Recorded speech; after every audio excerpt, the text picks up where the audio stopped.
For centuries and longer, rats have fought tirelessly to repel the incessant frog invasions. Peace was only ever short-lived, until finally a young monarch rose to power. King Rattus, first of his name, unified the rat kingdoms under one rule, repelling Greenwort and his kind back to the putrid swamps from whence they came. Crops prospered, families flourished, and the magnificent Crimson Keep climbed ever higher toward the sky. But as time passed, King Rattus the Savior grew old, and the kingdom vulnerable once more. His people grew anxious, some claiming to perceive a faint odor in the air. Greenwort had returned with a ferocious vengeance.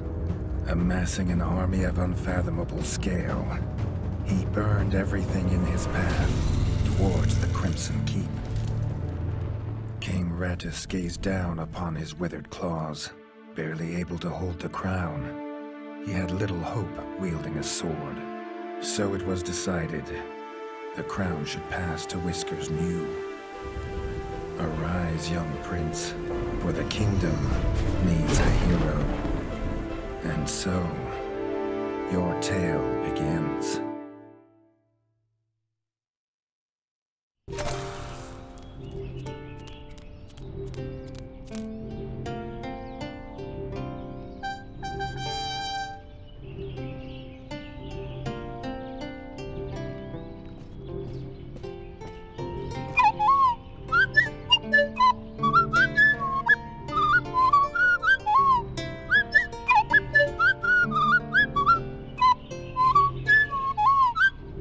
When his squire woke him with this god-awful noise, the young prince was dreaming about this day, just like he had for months. Now it was here, he better be ready.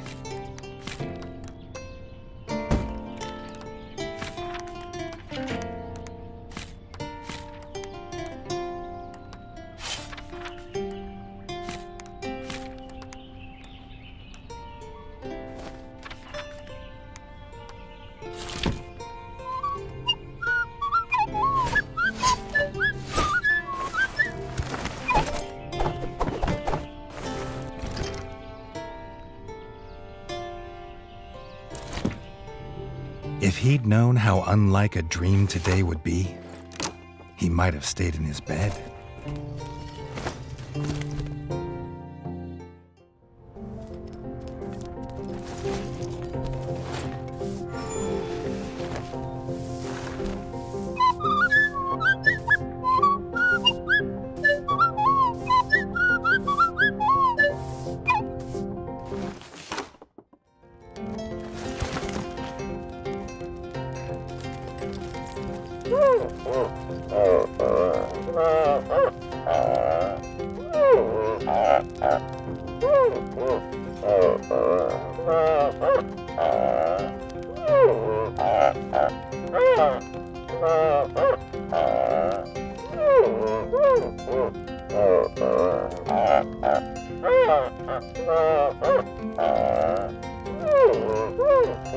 All the prince had ever wanted was to prove worthy of his father's crown. He might be the smallest brother, but if he was prepared, he thought he had some small chance.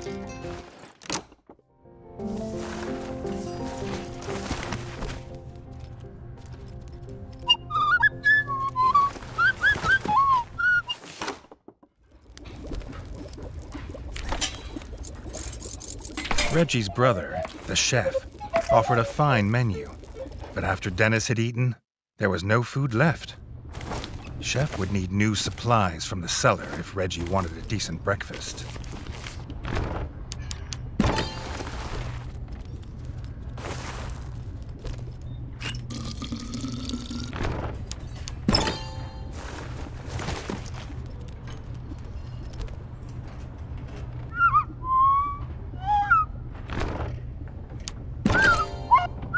The bard had found the last of the summer raspberries in the bare basement. The bard was quick to offer one. even though they weren't his.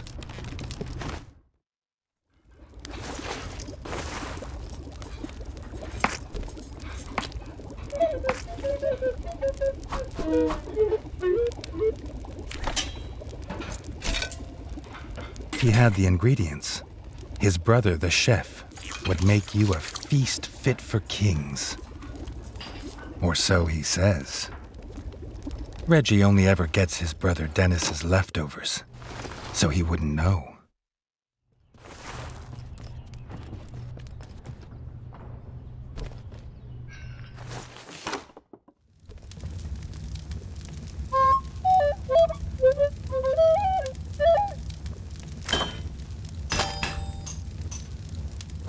His brother, the smith, could forge armor and weapons to see off any enemy.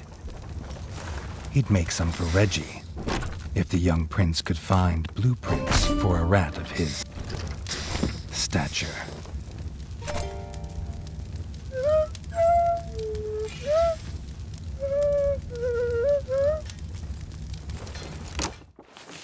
His eldest brother didn't think Reggie could hit a target, even if it was standing still.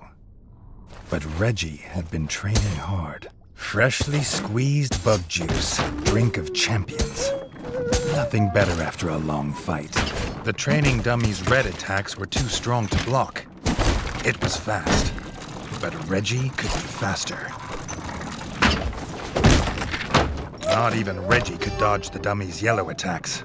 His only hope was to parry with his trusty shield.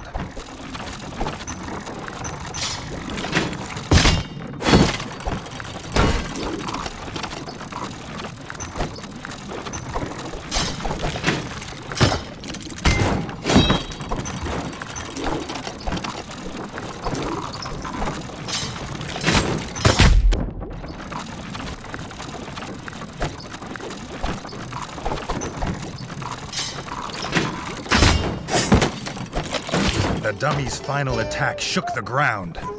Reggie would need to dodge to remain unscathed.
Reggie'd never seen the Crimson Fort so full of ratfolk.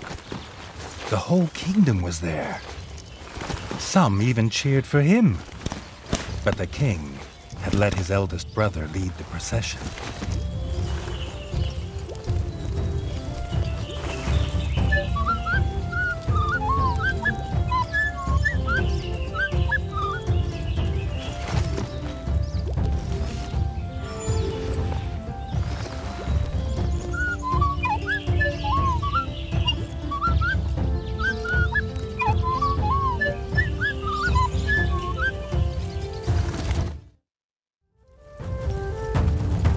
If he was scared, he wasn't showing it. He was going to show all of them what he was made of. If nothing else, this would be no easy win for Dennis.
done it! He proved himself a worthy heir to his father's kingdom.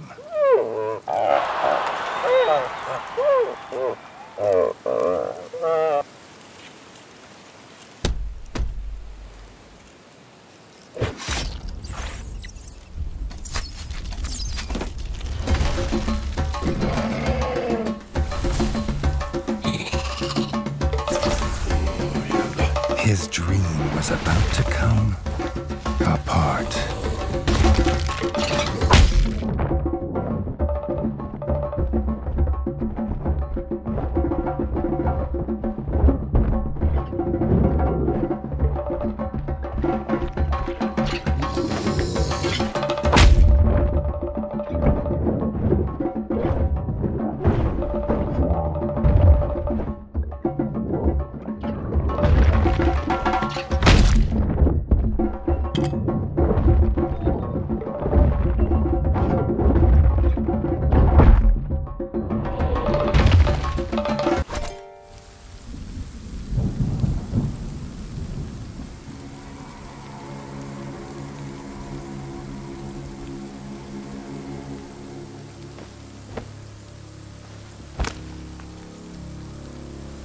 The prince woke this time from a dream of blood and frog spawn, finding he had neither a crown, nor a kingdom, nor a father.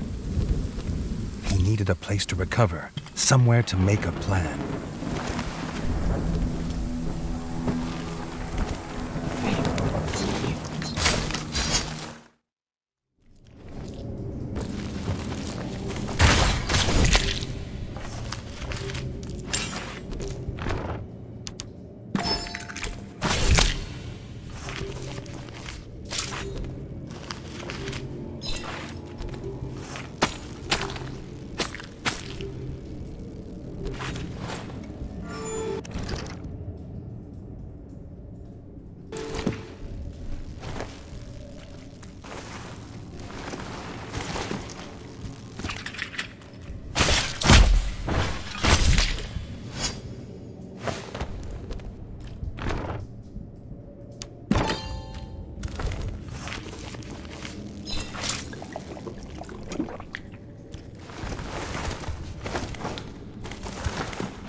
Not content with killing the king, the frog horde had torn down his throne room, leaving behind little more than smoldering rubble and the bodies of his kin, dead and defiled.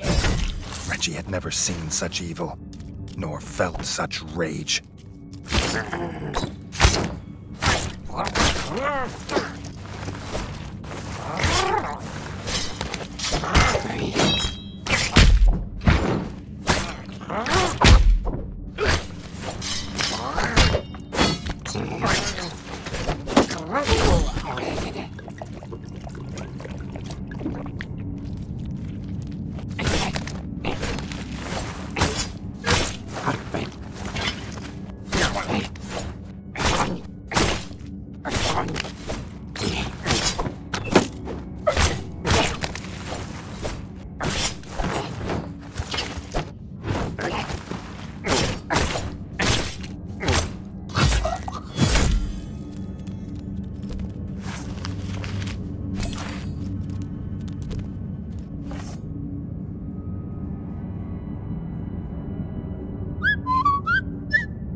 Reggie had his crown at last, but not his kingdom.